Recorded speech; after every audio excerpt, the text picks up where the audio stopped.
Hello, my name is Jim Serpy from Partners for Results. I'm here to talk about assessments. There has been a trend toward online assessments and away from paper pencil. Although paper and pencil assessments have a great value, allowing students to be able to show their work and for teachers to provide feedback to the student, which is very difficult to do on online assessment. The challenge with paper pencil assessments is the process of being able to accumulate all this data and be able to analyze it and report it like into standards-based grading. So our solution enhances the whole process of using paper and pencil assessments and takes it to a new level. So let me explain how this all works. First of all, what we do is we'll integrate with any student information system.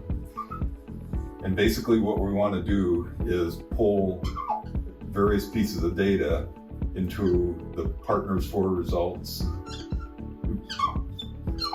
database. So what we do at night is we'll import rosters, demographics, and any other key pieces and put it into the Partners for Results database.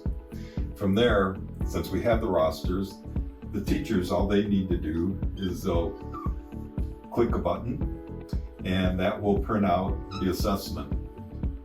And it'll be an assessment for each student. Then what happens is the teacher gives the assessment to the students. Here, the students take the assessment, and then what the teachers will do is they just need to take them to any scanner that's connected to the internet and drop in the answer sheets. The scanner then automatically takes these and sends them to Partners for Results, where we take those assessments and we'll score them and store all the information into the database. And then from there, teachers can view the results, including the image of the assessment,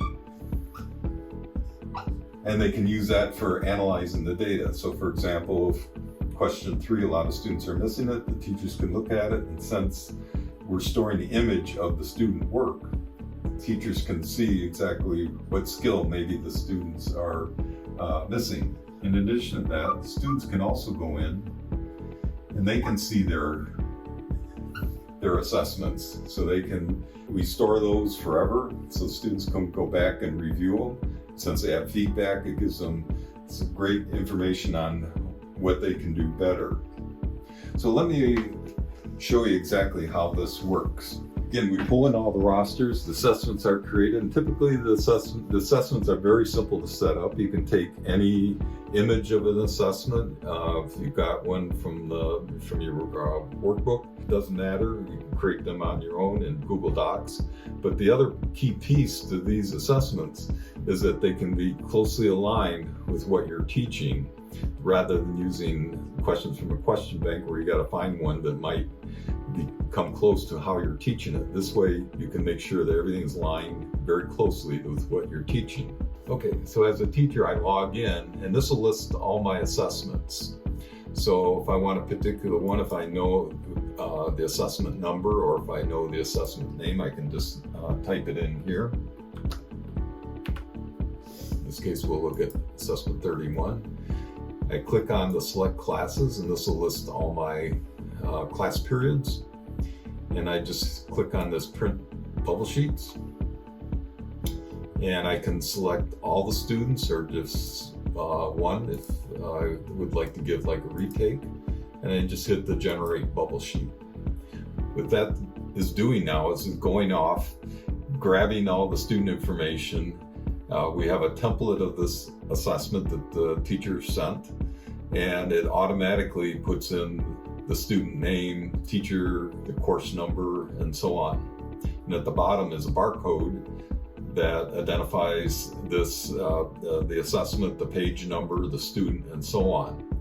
So we use that to scan. When the scans come in, we can read that so we know what this bubble sheet is.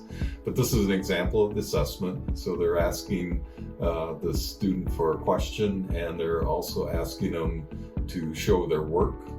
And over here is a rubric that the teacher will fill in. So again, here's another question. They're asking for the student's input, and then the teacher would score it here. So these are multiple pages. We can also include a rubric, overall rubric for this assessment that the teacher can fill out. And then also included in this one is a student reflection. So the student can fill this out. So in addition to seeing how the student did, they can also get, these are basically some like attitudes for this assessment. And in this case, they're asking how the student, if they enjoy doing and learning math. So some great feedback for the teachers. So once I got this assessment set up, I just need to hit the print button. And I'm just going to print one page. So I just need to hit the print button. And what that will do is it will send it to any printer. So then I just need to go over to my scanner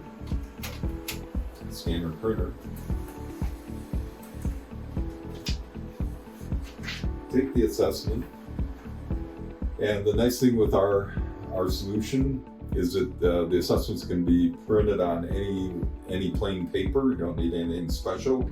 And you can use any scanner that's connected to the internet. So it's very cost effective from that standpoint. So then the process is I get the assessment, and as a student I come in and I fill in my answers, I show my work, and once I'm done with that, the teacher collects these and drops them into the scanner,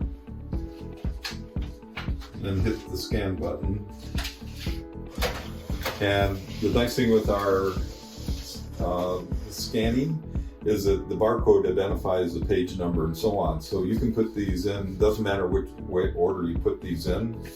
I can put them in, I can put this one in this way, I can put this one, say, upside down, just stick it in the scanner. Our scanner will automatically orient it to the correct position. In addition to that, I don't have to worry about what order I put these in. I can put page 1 in from one student and page 2 from another student. It doesn't matter, because on the barcode we identify the student, the page number, and when they get scanned in, we take care of it to automatically collate these. So once I'm done, we send them to the scanner, and what happens next is, just go back. When those are scanned in, which usually takes probably a minute or so, this blue icon will show up here. So I just need to click the icon. This is for different reports. We can have any types of reports. We can have student reports and so on. This is kind of our standard teacher report that every teacher gets for every assessment. And basically we have different tabs on here. So when the teacher comes in, they can see this item analysis, which shows all the questions and the standards these are associated with. If I want to view the student work, I just have to click on this View Results button. And what that will do is go to the database and fetch the image of the assessment that was scanned in. So you can see here the teacher's feedback is in blue ink, and the student who is in pencil. So this is where the power of these assessments come in. So the teacher can provide feedback as to what the student can do to what the student did wrong and how to correct that. And this is what makes this unique. So these again are visible for the teacher, and also the students can log in and see this. Since we have a student portal and the students can see their work, the teacher can control when the students can see that. For example, if a teacher gives an assessment, you may not want to provide immediate feedback to the student until everything is scored and have a chance to review the results. So right now it says yes, that the students can see that. If I want, I can click them all no. So now at this point, the students would not be able to see the assessments. And I can also, as a teacher, simulate what a student would see on their portal. Another feature on the teacher report is that I can also look at the summary for each question, and I can identify if there's one question that students might be struggling with, like this one here. Only 75% of the students are meeting. I see all the students that are progressing. I can put a filter in here. Now it's filtered out for this question, all the students that are progressing. In addition to that, if I want to see the bubble sheets just for this one question, I can come up here. Okay, so I can select that one question. And for the students that we're showing, that I filtered for, this shows all the student work for each student. So as a teacher, I can come in here and I can look at this and try and identify exactly what skill the students may be struggling with. So it gives me a way to really zero in on being able to help these students. And this is, again, where all the power of these types of assessments come in, is to provide that feedback. It also includes a learning target analysis, so that this would do is group all learning targets together, so I can quickly see what standards the students are struggling with. And at the bottom is a summary.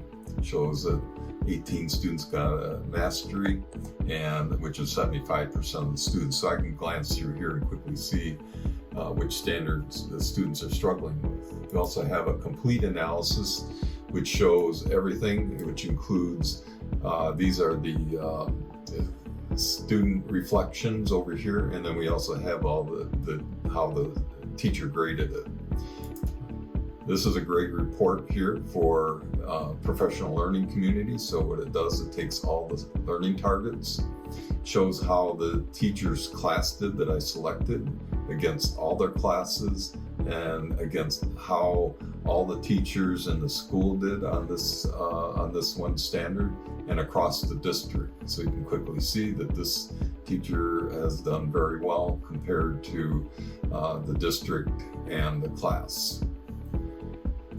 In addition to that, when the teacher logs in, we have a dashboard where they can select their class. And what this will do is it will show how the students are doing on each, in this case, they're reporting out on domain and subdomain. So this is input for a standards-based report card. So in this case, on this domain and subdomain, the student is meeting, and in this one, they're progressing. If I want to get into more detail, I can click on that, and it will show me for this subdomain, analyze ratio concepts, uses them to solve problems. These are all the learning targets that make this up. So if a student is struggling on one topic, in this case, they're struggling with being able to solve real-world mathematical problems, including surface areas, they're progressing. The teacher can provide a retake or some other assessment, and the idea is once they mastered all the learning targets for a subdomain, then that will turn green, or it'll roll up and show that they've mastered this domain or this subdomain. And at any point, they can also override any of these as well. And from here, I can drill into the student portal and so on. We also have various reports for administrators. So if I'm an administrator and I want to see how students are progressing, I can select a grade level, and these are all the filters. So I can filter by ethnicity, gender, IEP, and so on. And these are all defined by the school districts. Then I can also disaggregate by any of those as well. So if I want to see how students are doing, let's go to 5th grade, how students are doing in 5th grade disaggregated by ethnicity. I I can click that. And so again, these are all the standards that have been assessed so far this year, and it shows the percent there that are meeting this domain across all ethnic groups. So you can quickly see which group is maybe struggling. This is a great way to start looking at equity, to make sure that the ideal would be that they're all ethnic groups are about the same percentage of meeting standards. This is a great way to review that. And so I can disaggregate by any of these filters, or any of these disaggregate by. So this is by female versus male. So it looks like in general the females are doing better than the males. So again, then we can drill into more detail as well. So this is a great tool for administrators, it could be for instructional coaches, to identify maybe areas that can be used to help students.